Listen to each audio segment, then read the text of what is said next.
Guys, today I'm going to show you how to play Mary Had a Little Lamb on the guitar. So, what you want to do, so you're going to count 1, 2, 3, 4, 5, 6, 7. So you're going to put your finger on the 7th one.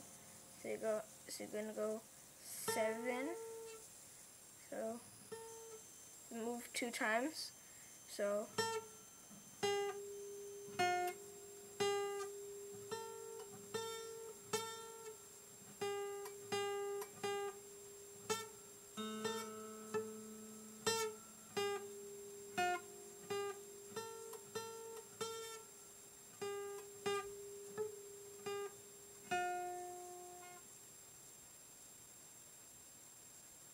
yeah, so 1, 2, 3, 4, 5, 6, 7.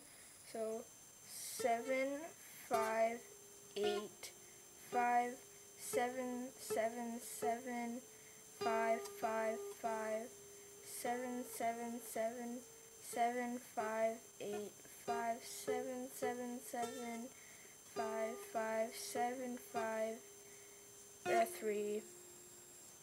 So yeah, that's about it, how to play Mary Had a Little Lamb on the guitar. So yeah, bye.